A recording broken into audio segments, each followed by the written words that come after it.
For more on all of this, waves arms wildly, let's bring in our guy, Eric Flack, WUSA 9. And, I said off the top of the show after I did the little bit of reporting that I did, Eric, that I would never talk about Brian Davis again. And then you have reported that there is actually more to report here. What did you find as you did your own due diligence into Brian Davis in terms of this lawsuit that was filed against him 6 days after he says he submitted a bid for the Commanders? All right. So, Hoffman, what we were trying to do is focus on the here and now. He does say that was the past, our financial issues. I regret.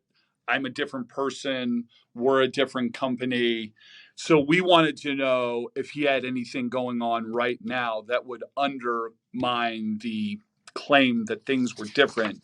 And what we found is that, as you said, just days after he put in this $7 billion bid for the Washington Commanders, a company, and a company under a very similar name to the one Urban Echo Energy, this one Urban Echo Capitol Heights, was sued for a breach of contract for defaulting on two different loans for a total of $320,000. The loans were allegedly, according to this lawsuit, made to Davis and the company back in 2019 in two different loans. He, according to the lawsuit, defaulted on both of them, has not paid back any of the money. The complainant, who I'm still waiting to reach their attorney, is asking for a judgment for all of that money plus $200 per day in late fees after that loan was due. So really curious as to why he would be accused of failing to repay a $320,000 loan, or why he would need a $320,000 loan in 2019, which is not that long ago, if in fact he was having the financial success with this renewable energy intellectual property that he says he has. Right. So the pattern with Brian Davis seems to be that he collects capital from people, tries to do things with it, but ultimately doesn't do anything. I mean, he said even this morning, like, oh, well, I learned from the DC United thing. I learned from the Grizzlies thing, and I needed to do things differently, and that's why I've been collecting capital for 7 years. And I just don't really understand how a guy keeps getting capital when there's no real. I mean, I'm sure you looked into this as part of your reporting process. Like, what exists that he's actually put his money into? Like, what is tangible?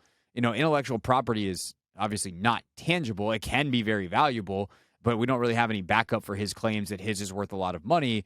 And it's the intellectual property is an idea to build something that has never actually been built. So I guess, like, what am I missing here? No, I don't think you're missing anything. And I think that's why so many of us are confused, because what Brian Davis says and what we're seeing with our own eyes are two very different things. Brian Davis paints himself as a transformative entrepreneur who has an idea that will literally solve the energy crisis, and he's cashed into the tunes of tens of billions of dollars for selling that idea.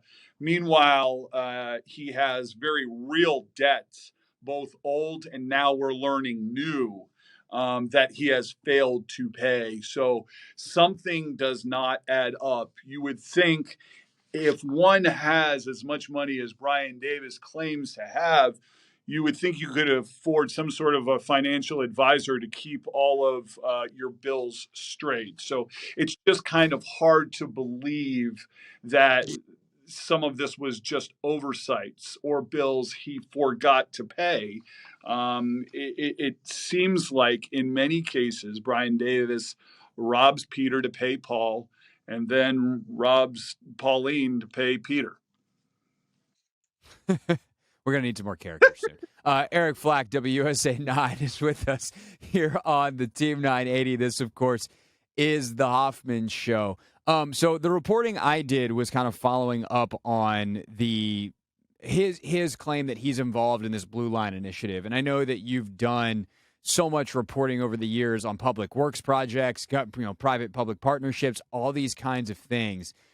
Is it possible, Eric, that in your experience, that if someone was involved with something like the Blue Line Initiative in PG County, that it would be completely under the radar and no one, including the people in charge of the project, would know about So it? I can tell you, because I've actually covered the Blue Line corridor out there a good bit as it relates to the stadium discussion, and I've had lengthy conversations with County Executive Angela Alsobrooks out there, as well as members of her staff. What I can tell you is that those who are putting their money um, and influence behind this project, which they find to be transformative, have been celebrated publicly and thanked and embraced because they know how critical those partnerships are. The idea that Brian Davis has been in significant talks to invest $1 billion um, into the Blue Line corridor, and nobody seems to be aware of it, is again fairly hard to believe. I asked one person with knowledge of that situation, Brian said he wants to build a river walk. And the person said, Where's the river walk going to go? Like, even people who have knowledge of the project don't understand exactly what he's referring to or talking to.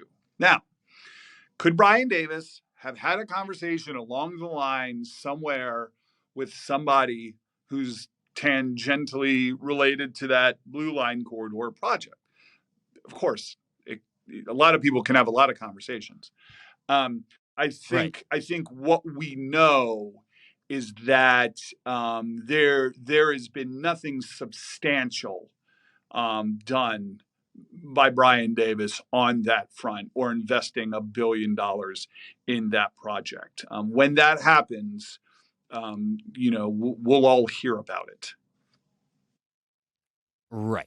That is very consistent with what I was told as well. Eric Flack, WUSA 9, is with us. I guess the last question, Eric, and this is hard to answer. And the more we've talked about this story today, there's a bit of sadness, honestly, around this. Where it's just like, what are we doing here? I, But like, if you you, Eric, found this lawsuit and like it's out there, and you would think if this guy's like trying to duck stuff, you would kind of lay low. You also talked to Sean Merriman, who says like, no, there hasn't been resolution. He still owes me money.